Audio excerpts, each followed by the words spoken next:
My name is Guillermo Aranda, Guillermo Gonzalez Aranda. My mother's from Nayarit. My father was born in Morenci, Arizona. He's a mixed blood, Mexicano con Apache and Yaqui. And I remember I was very, very little, he always would tell me, "Eres Indio," And so I think that's always stayed in my mind, because he'd give me by the shoulders and look me right in the face and say, "Eres Indio," and the way he said it was, "You better not forget it," So what he went through, I don't know. Morenci, they got a nice turquoise that comes out of there. And my uncles, along with my father, grew up in Morenci working in the turquoise mines. So they were musicians also, and they came out this way to Tijuana, Los Angeles, San Diego, and they played all over the place. Somewhere along the way, he met my mother, who had come north with her sister, working piscando, just working as a field worker, farm worker. And they settled down in National City, in Old Town National City, Old TNC, on the west side. And we were right up against the railroad tracks, and La Matanza, where they slaughtered the cows, was just down the road. And so I grew up around there, pirules all along the railroad tracks, nopales, and grew up there. That was my life, and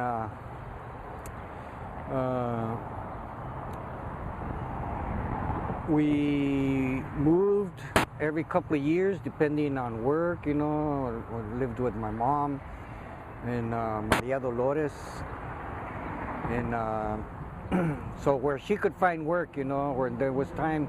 So we moved back and forth between National City, Logan Heights, National City, Logan Heights, and it just continued like that for a lot of years. My father was an artist. Not only was my father and my uncles musicians, my father was a painter. Mi tío Chale was a jewelry maker. He worked with silver and different types of stones.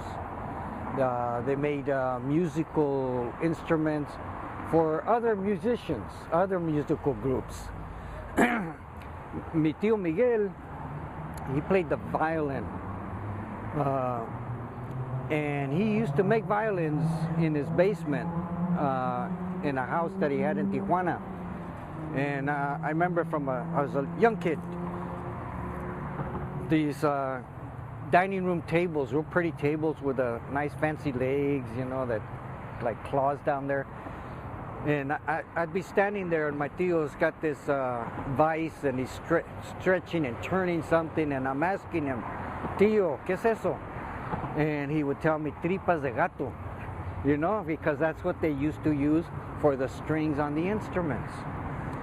So I grew up with them. They wanted me to be a musician. They gave me a guitar, but I couldn't catch on to it. They gave me a violin. They gave me an accordion. I didn't have the musical rhythm, internal rhythm that we need for música. But I love to draw. And when they saw that, they encouraged me a lot to continue my art. We know a lot of kids that, that was my world, drawing. That's how I dealt with things, Once you get in high school, you or even middle school, you start to leave some of those things behind. And I think the only art that I did, like in middle school or high school, was during my junior year. I had a painting class, and I took to it. I enjoyed it. I was able to do, and I noticed that I could do a little bit more. I was more able to paint than most average students. Burbank here. I went to Burbank down the street too. And I think it was like 3rd grade. I got a blue ribbon for a drawing that I did of, it was like a poster of stories, you know, children's stories, and I did a poster of Paul Bunyan and the baby blue ox. But I didn't paint the baby blue ox blue because I didn't believe there was a blue ox, you know. But I got a blue ribbon for it, and so that kind of also woke me up to the fact, hey, I can draw, I'm capable, I can do that, you know. So, but you know, as time goes, you kind of leave these things behind. You run around in the streets. I graduated from Sweetwater High School in National City, and I went directly into the service, you know. Got into a lot of trouble when I was in high school, and actually I had just graduated, and I got busted. I ended up in jail, and I served, I think I served 10 days with a provision. The judge told me, you go in the service. And so as soon as I got out, I went and I enlisted and left San Diego, you know. I served 4 years in the Air Force. I was a mechanic. I could work with my hands, you know. A lot of us, we become mechanics. When I got out of the service, they had the GI Bill. And I said, well, you know, San Diego has got all these aerospace corporations, manufacturers, all these business, Roar, Convair, you know, all this aerospace stuff. You got North Island across the bay right here. I thought to myself, if I can get a mechanic's license, I'll be doing okay. And so I started taking classes at San Diego City College. My classes were at the bottom of the building, and there was a walkway that took you from the front part of the college to a building in the back, and there you had kind of walked across this walkway, and you had to go down, and the mechanic shops were down below. But I would pass these art classes every day, and I'd find myself standing there kind of looking in the window, and I finally decided, you know, that's what I want to do. You know, I love art, and that was the one thing that I felt that I really enjoyed in growing up, was doing art. And so I started studying technical illustration. That was probably around 1967. I had a neighbor, my wife at that time, her cousin, Steve Gonzalez, was involved with the people that put together a publication out of Berkeley called El Grito. And so we would talk a lot, and through him and other people, I started getting involved with the farm workers' struggle. Because one of the things that I noticed, especially when I went to this military service, was the racism that I came across, you know.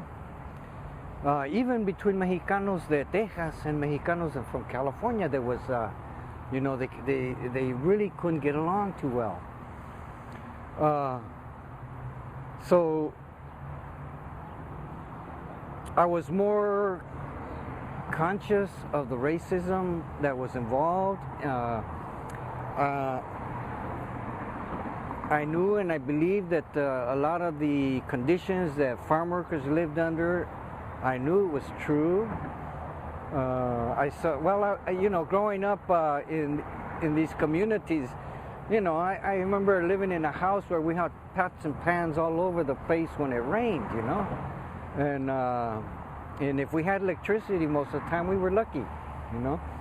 So from all of that, you know, I wanted to help. I wanted to do something. So I started going to the pickets and the marches, and poco a poco I got involved with what was Maya. Matter of fact, I helped to form a Maya at San Diego City College. and that was either 67 or 68. And I started studying technical illustration because I figured, well, it's art, and at the same time I can earn a living, you know, because, you know, I didn't want to be the starving artist. So as I got into the movement, I also started doing a lot of drawings for Maya.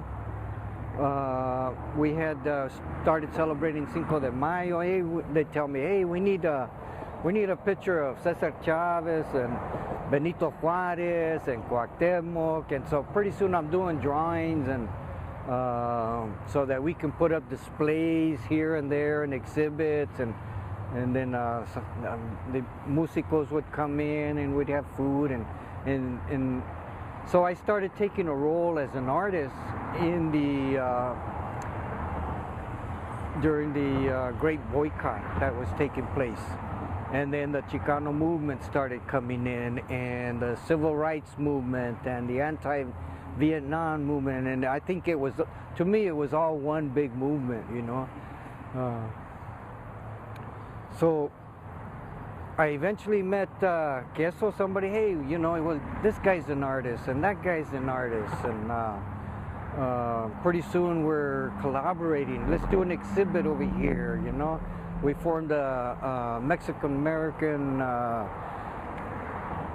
artist group, you know, and I can't remember the name of that group at that time, but we did a few exhibits here and there. Pretty soon our numbers were growing. I got recruited to San Diego State in '68, met more artists. In '69, Gilberto Ramirez came from Mexico. And he had drawings and stuff like that, and somebody brought him to my house and introduced us, showed me what he was doing. He stayed there with us during the time that he was here. In the fall of '69, we initiated a mural in the Aztec Center, the Student Union building at San Diego State. Ruben de Anda worked with me. Torero came in for a little bit. Toltecas and Aztlan were coming together, and I think there must have been 20 to 30 of us, men and women. I think in '69 we ended up in the Ford building, and of course we had to forcibly stay in there. There's a history just to what happened at the Ford building, which led to negotiations with the city of San Diego that eventually we ended up in the structure that the Centro Cultural is now located. And I think that was in 1970 that we got that building. So little by little, like through my life, you know, the art has just kept coming in at different points. When I transferred to San Diego State, I majored in studio art, got into sculpture, painting, drawing, and little by little, just different things. You know, somebody asked me at one point, you know, Guillermo, actually they called me Tio, you know, I said, Tio, how did you guys plan all of that? You know, and they was asking, how did you guys plan all of that?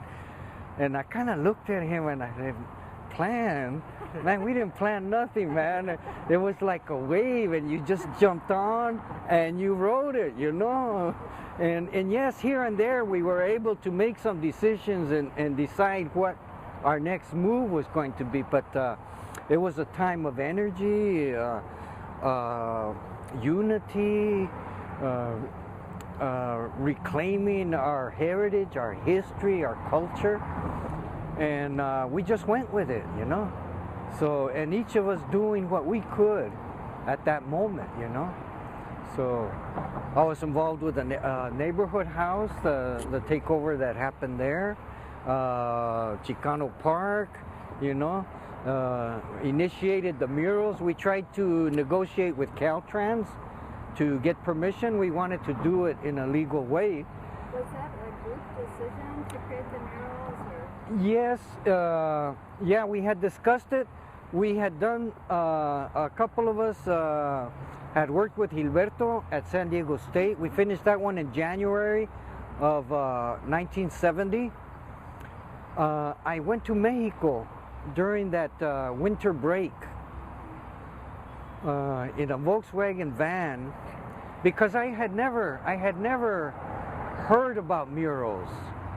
When this guy came and showed me these drawings and I worked with him, you know, my whole world changed. You know, all of a sudden I'm looking at walls instead of canvases, you know. So my whole reality of art, it just went through like a transformation, you know. So I wanted to go to Mexico. I wanted to see the work that he talked about. So I went down to Mexico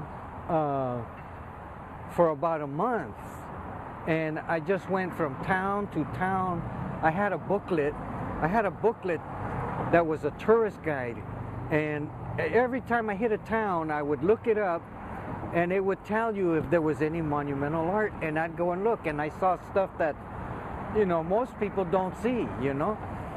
I got to see a mural in San Miguel de Allende that Chicano started inside this building, but he had never completed.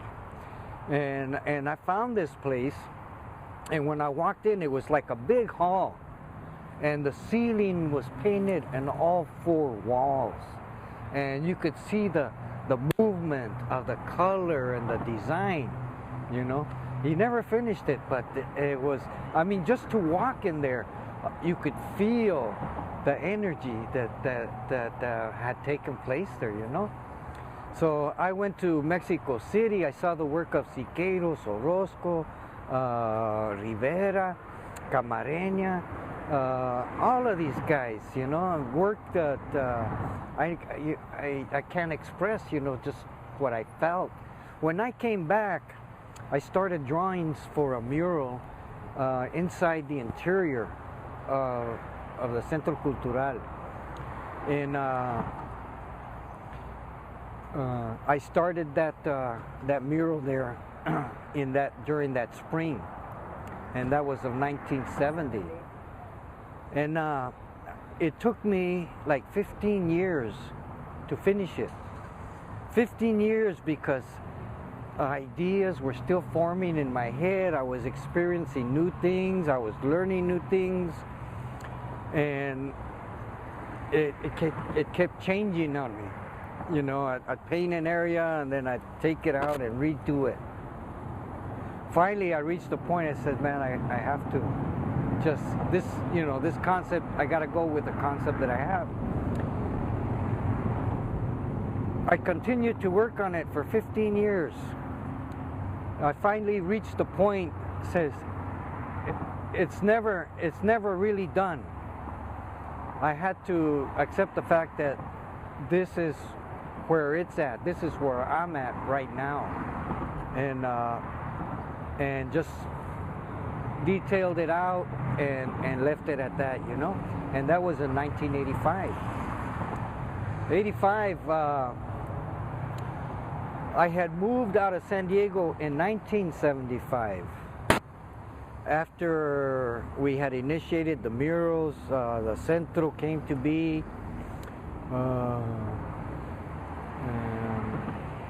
I was learning a lot about who I was. I think one of the strongest things in when I started studying at San Diego State, they kept wanting us to study the masters of Europe, and I didn't want to learn. I remember I didn't want to learn how they painted. I wanted to learn about us as a people and how we worked with wood or stone or paint and images. And so I started, as I researched images, I began to learn more about our culture and our traditions. And 1970, I experienced my first sweat lodge. I started learning more about traditional ways. My first sweat lodge was during the summer of '70 at the Cuca Ranch just outside of Escondido. There was a unity caravan that came through that had been traveling throughout the United States and stopping at different places, and they had a gathering there for 4 days.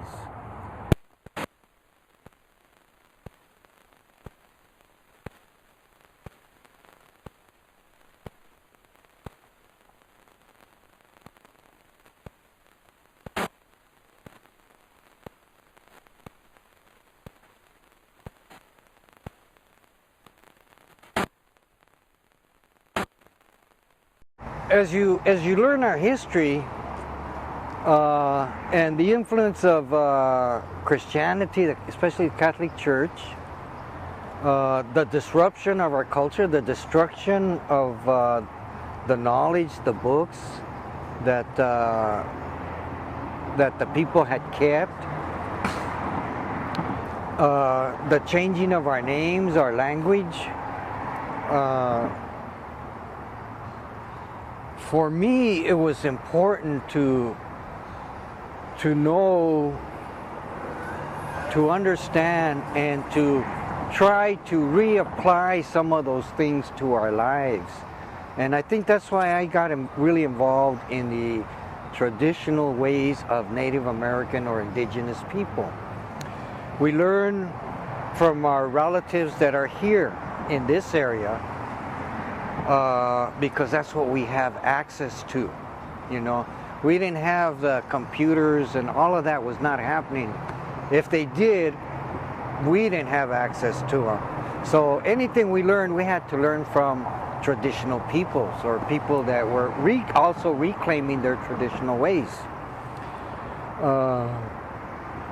So there was a lot of things happening, you know, the not wanting to learn techniques of the masters from Europe, you know, because we have a way too, you know. And then reaching out and learning the traditional ways, researching images that reflect who we are, the philosophy and the beliefs behind them.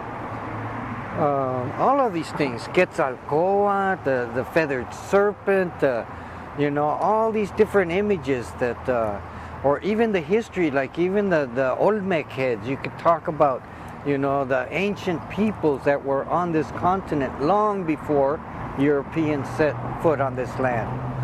And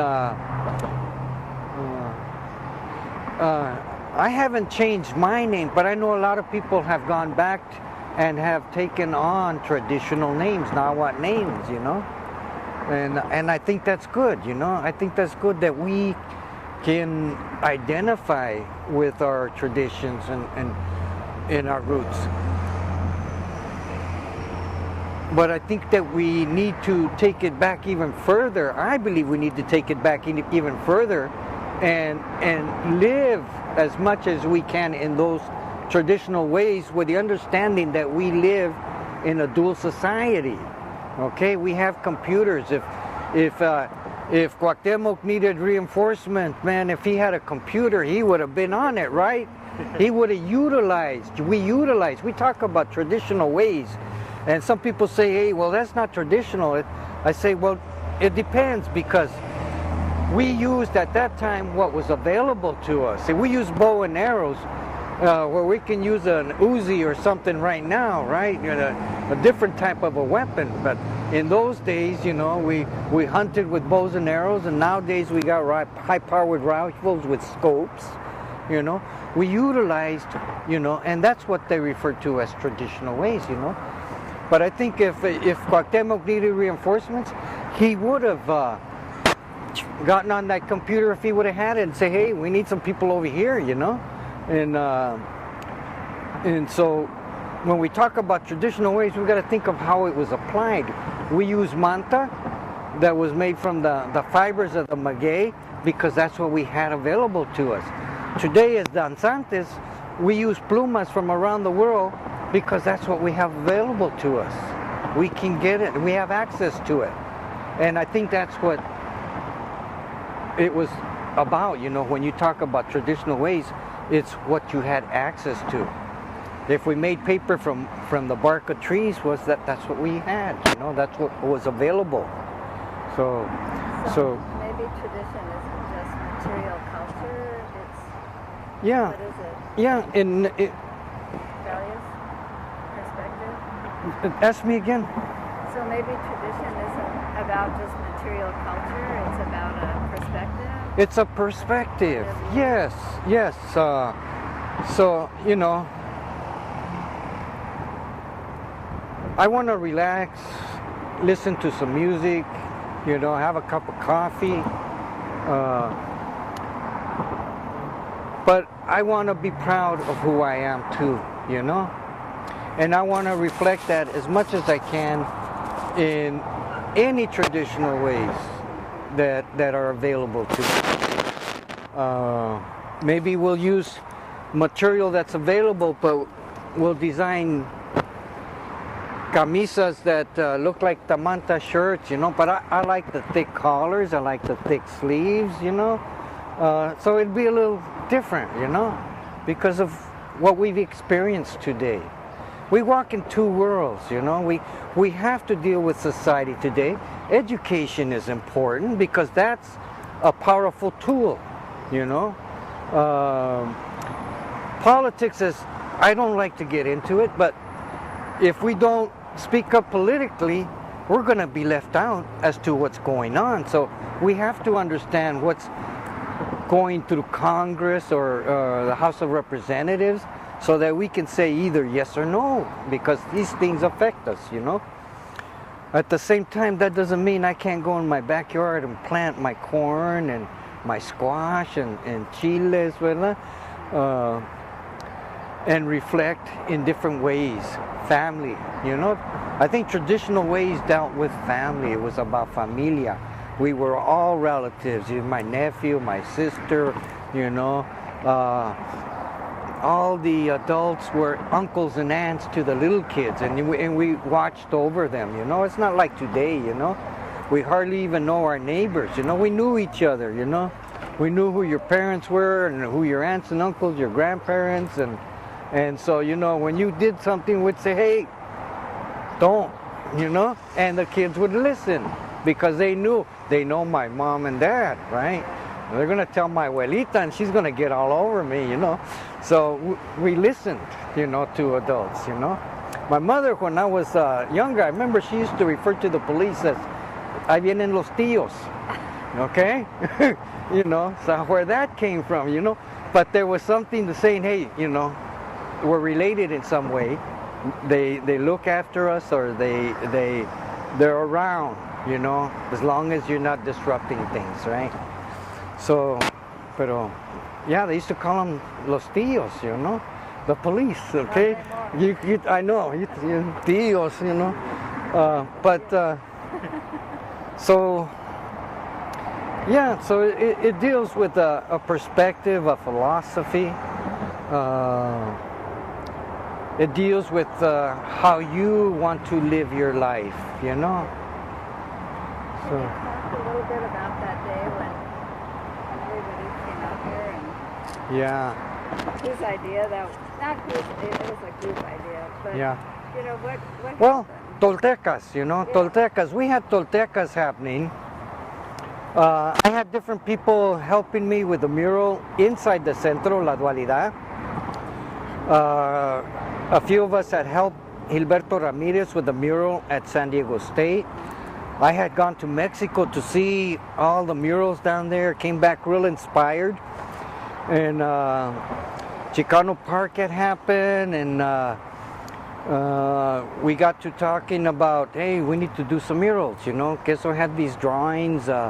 We talked about these embankments. We wanted to do it in a way that was within the law.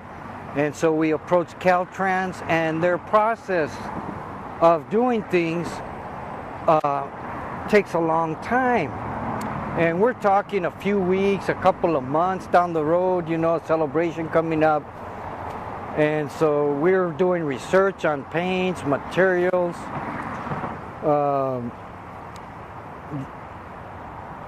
We met with them. The Chicano Federation was a mediator at that time.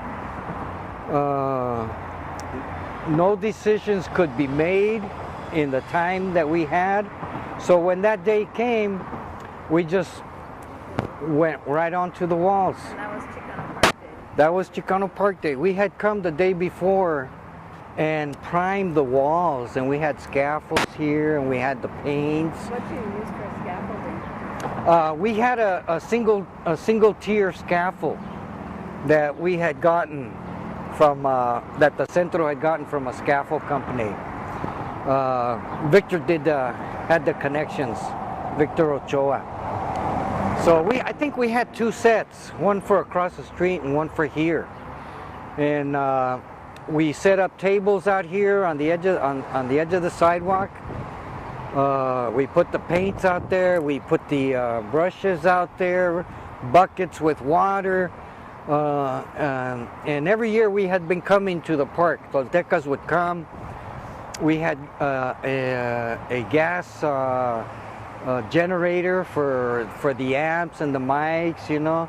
We had built a portable stage that we could break down and assemble, and for the ballet folklorico, for the músicos.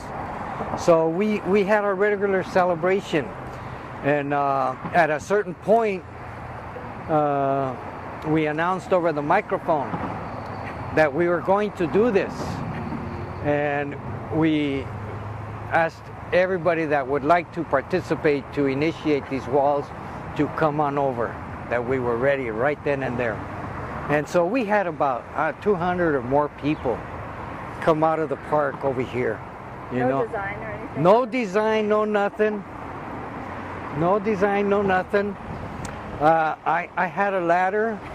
I had some paints. I put that ladder up against this wall, and I started to paint the Quetzalcoatl in. Put the head in there, and I've got some pictures back in there where, you know. So everybody just kind of free, you know, did their own thing at that moment. There was a lot of placazos. There was a, you know, Elmer Fudd, Tweety Bird, you know, you know, names, different groups from different areas and everything, and people hit it probably for about an hour or so. I really don't know. Did you do both sides? We hit both sides. So the very first one is the Quetzalcoatl? I did. That was what I did. I saw all these people coming, you know, grabbing brushes and stuff. I grabbed the ladder, some colors, and I put it to that wall, and I just stayed right here. You know, I didn't want to see what else was going on, you know. I remember we were working it, and Jose Gomez, very active guy, you know.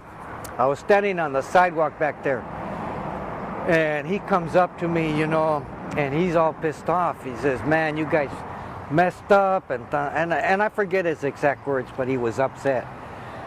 You know, I'm looking at the wall, and he's over here, you know, and I looked at him, I said, "Hey, we're just beginning," you know.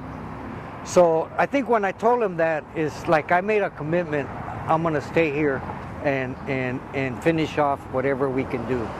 So we continued for a long time. I have no idea how long. To me, from days went to weeks, and the weeks into months, and every day there was about 4 or 5 of us that continued to work on it, you know. Did you incorporate what people had done that first day? What we did, one of the first things we did, and this was the same day as celebration, Yeah.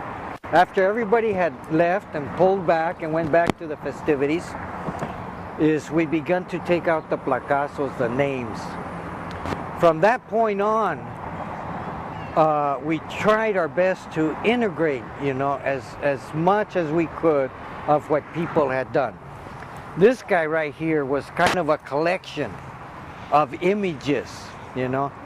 And I remember working on him and trying to blend and merge the different images, you know, different ideas. So, and we just continued. At some point, you know, areas got cleared out in order to put something else in. Like I remember when Victor put the bridge, Coronado Bay Bridge in there. When he put it in, I remember he took out some stuff that was in the background, you know. So we did some things like that where necessary, but otherwise we tried to just keep it going. You know, Arturo Roman worked on the rancheros, the revolutionaries over there, and up to the pueblo, you know. And then somebody else was working in here. I remember Victor working in this area also. Yeah. And Guillermo Roset and Ernesto Paul. There was a lot of people coming. There was a lot of people that came, hit the wall, and took off, you know. And there was a few people that actually stayed and continued to work it, you know. Jose Cervantes, I believe, was living in Los Angeles. He came in a few times.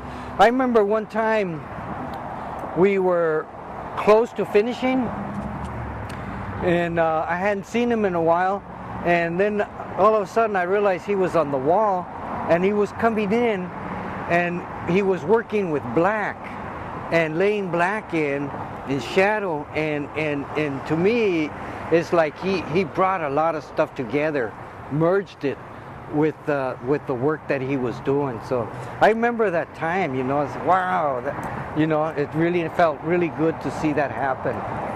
So that was Jose, you know, but I know he was living in LA at that time. I understand he's going to be here Monday. So did you work mostly on this one, and other people did that one? I went back and forth. I worked in this area on the Quetzalcoatl for a long time. Then I came across to the Indio right here.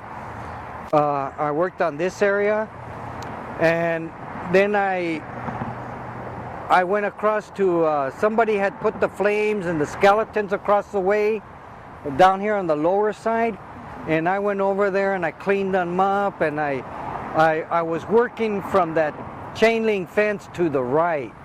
That's on the left. I was working toward my right. I came across even to the underneath that mestizo head, and probably to just before the people there. I worked Chale Concours. Somebody else had put it in, but I went in and fixed it up. La Logan, somebody had started that, but I went in and fixed up the lettering and stuff like that and played with the design around it. I worked on Orozco, Siqueiros, Rivera. At some point, Ochoa came and asked me to help him with Cesar Chavez. So I went over and I worked on that. So, you know, I jumped around. Everybody did, you know. Rosette was all over the place. Ernesto, I remember Ernesto, he pulled his car up on the sidewalk and he was standing on top of the car painting, you know. So Chicano scaffold. Yeah, you know. So we went back and forth, you know. We got done with this one, and so then we begin to focus on finishing off that one. So and we touched it up as necessary. So how does it feel to be back and doing this restoration and seeing all these people again? Yeah. Looking at the work. Well, you know what? I feel really good that I'm here. I wish they would have called me in '85 when they did the first restoration. They didn't contact me. I knew nothing about it. And I think it's important, you know, that I should have been here at that time because for both of them. Yeah, they worked on, they changed the symbolism. Yeah, that one was changed too, restored. That sky behind all the people was orange, and they changed it to blue. So there's some changes that took place over there, you know. I've got pictures from when we originally worked on it, along with this side. Any chance that sky would end up orange? Yes, yeah, I think it's going to go back orange. We've been talking about that because we're talking about restoring it to as original as possible, you know. Knowing, yes, you know, we've got more experience as artists, our styles, our techniques are more developed, you know, but we want to bring it back to as much of its original as we can. So, as a technical, as an artist with a technical background, how much do you think that influenced your style or your murals, as opposed? You working on these murals? A lot. For one thing, there was no money, you know. We were here and we were experiencing something that was beyond what money can give us, you know. Éramos Chicanos, we were here for our people, para el movimiento, and what had taken place here with Chicano Park, the murals y todo, was historical significance for us, you know. How historical, I don't think we really realized at that point, at least I didn't, you know. We were riding a wave, like I said, you know. But I learned to paint, I learned to work with materials, I learned to prepare walls, a lot of techniques that I continue to use today.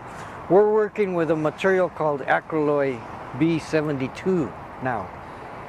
From what I understand, they've only been using it here for the last couple of years. It did not exist when we initially started these murals, you know. So we're continuing to learn, you know, the technique. I worked with different paints when we originally started. We worked with Proline, which were durable paints. They have a manufacturer, they had one, I don't know if they're still here down the other side of Logan here. And they manufactured paint for the bridges and the boats. A marine, high quality, resilient, stable, you know, durable paint. And so we worked with that. So some people brought house paint. Okay, that's what we had. When I started the mural inside the Centro, I went to Sinclair Paints because they had a beautiful palette, you know, fire red, local orange, you know, they had colors like this, you know, and they were vibrant colors. And that's what the mural inside the Centro is painted with, Sinclair Paints, which are house paints, you know. But look at it now, 42 years later, you know. So the clear is yellowing, but the color is good. You can see that, you know, when I go and look at it, I see that at some point it's going to have to be restored or cleaned, or something's got to be done. But it's been exciting coming here. I've been going back and forth again between the two walls. Rosette, Victor, and myself are on both crews, so we're going to be moving back and forth as it's needed in order to complete these projects. When you look at, I mean, the first set of murals here, it was so different. It was people power. Yeah. The movement. It was so wide open. You say it really was like that wave. Yeah. Like that. But and you know, use any kind of material. But what's the future now? As you look at Chicano Park, there's a lot of bare pillars. It's very hard to get funding. There's young people who want to paint, and it's sort of sitting there. You know? Yeah. Like, what do you see as the future? I'm kind of, you know, being back here, I'm looking at some of those bare pillars too. And as an artist, as a muralist, as an individual, I'm thinking of searching for monies in order to do a set of pillars or something like that. I like the double pillar, you know. So I'm thinking of, you know, being able to do some research and be able to get some grants in order to do that. It may not be as much as the grants, the monies that came in for this restoration project, but it'll be enough that we can do the project. Good scaffolding, good paints, you know, be able to compensate the artists for their time. It seems like if we want to keep it going, we need to develop a committee that does that. That's their focus, researching grants. I don't see why it's not possible. If somebody will say, well, you know, hey, all we got to do is ask somebody, put that information out there. Hey, this is what we need. People will come and support. You know, I know it'll happen. So young artists, I think there should be like a some kind of a screening committee or somebody to say, hey, yes or no, or yes, but you need to, you know, no, that's too violent, or no, it expresses a lot of racism or sexism or something of that nature. We don't want that here, you know. There has to be something, some guidelines before people just jump in and start doing anything. You know, times are a little bit different. I think I would be supportive for something like that. I want to allow people the freedom to express themselves, but I think as artists, and especially if we do public art, we have to be considerate of the community, of the people that pass by there every day, you know? So get the community involvement back. That's kind of gone by the wayside too. We're actually going to people in their condo apartments. And, yeah. You know, like getting people back. Well, you know what? I think little by little things are happening. I went down to the bay yesterday. I drove down Cesar Chavez Parkway. We didn't have access to the water 40 years ago. How long that park's been there, I don't know. Not too long, you know. Pretty soon, the whole thing's gonna come together, you know, little by little. I think we need to petition the businesses that are underneath the pillars and let them know, let them see. Maybe today, I'm just established here, you know, this is my business. But at some point, they're going to want to retire. They're going to want to sell the business. They're going to want to sell the land that's there. And I think if they're conscious, or if they're kept reminded, if we keep reminding them, at some point they'll say, hey, I'm going to close up here. Do you want this land, you know? And I think the city of San Diego, the state of California can come in and purchase that land. And little by little, it's going to happen. It's going to happen, you know? But we need to approach them and let them know, hey, this is what we want, you know? So, and I think, you know, I think people, when they realize the magnitude of what's taking place here, they'll want to support it, you know? So the restoration's been a big help to the I think so, yeah. It's got me thinking of coming down and doing a you know, pillar or two, you know? And I'm willing to search for my own funds, you know? But I think it would be good if there was a committee within the Chicano Park Steering Committee, or an agency, sub-agency or subcommittee, or, you know, somebody that would focus on something like that. Because not only do we want monies for new projects, we want to maintain it also, you know? So. Anything else you'd like to say to the world?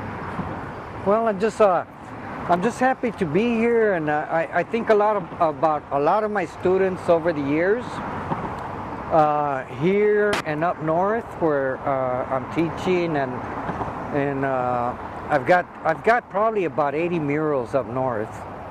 a lot of them in schools, a lot of young people that have helped me come in through different periods of time and worked with me that love doing murals. And I'd love to be able to bring them to do a project. That's how I kind of see it. I want to bring them here. I want them to see it, and I want them to be a part of it too. So, and I think if all of us contribute in some way, you know, eventually we'll be able to create what we envision, you know. So.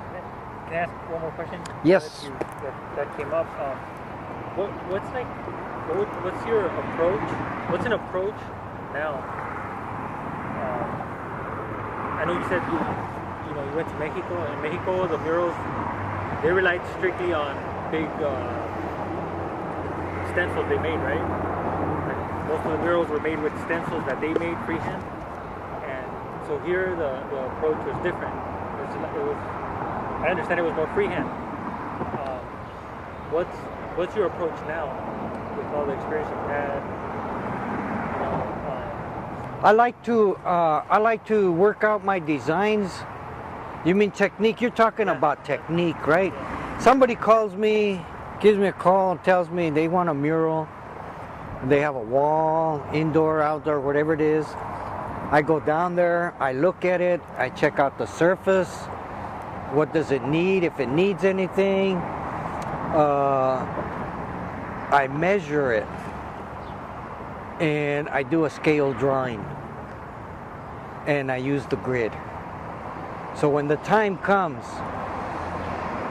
I can just push it right on up there, you know. I use pouncing sometimes. I can work faster with pencil. I can get more detailed, more exact with pencil than trying to work something out with brush on a wall. So I've gone back to my studio. I work out a drawing of something I'm going to do there on paper. I perforate it. I take it, put it in place. I pounce it, drop my colors in, and it's there. So, but most of the work that I do is transfer the image from a scale drawing using a grid. So some advice for, let's say there's an artist in some school that's going to see this. What advice would you give them? How much should they prepare? How important is technical illustration? And I know that from being here, I haven't seen a lot of sketches of anything. Yeah, I've got some sketches of the Quetzalcoatl, and you know what? I googled images of Rivera, Siqueiros, Orozco, Picasso, some of the faces that I worked on, Cesar Chavez. I got a jaguar that's growling, you know. I've got images of skeletons and police helmets and conquistador helmets, because those are the areas. Black elk, I had put black elk in there. And normally I can work freehand from a picture, you know. You want a picture of Rivera, you know, I get that picture and I can put it up, you know. And if I have problems, then I'll do a drawing on paper and pounce it up. But otherwise I go in directly, you know. So for me, the skills, teaching at Gavilan Community College in Gilroy, I tell my students, you need to develop your drawing skills. You need to learn to work with different types of brushes and acrylics, okay? And the materials, the wall preparation, and of course the clear coats, the sealers. But for me, a lot of it has to do with your drawing skills. Pencil is a tool, a brush is a tool, you know. To me, it's easier to develop your eye-hand coordination working with a pencil than it is a brush, okay? So if you can develop your eye-hand coordinations with that pencil, you can transfer those skills to a brush, you can transfer those skills to pastels, you can transfer it to watercolor. but you need that eye-hand coordination. You need to be able to envision what you want to do. So, and for me, a lot of it, drawing. I used to draw all the time. And then I'd get into other medias to experiment, okay? Woodcut, linoleum, etchings, monotypes, monoprints, lithography, pastels, watercolors. Those were, you know, I want to experience something different, you know, for this moment. So, but I always come back to my drawing, and I always do some studies ahead of time, or the majority of time, you know.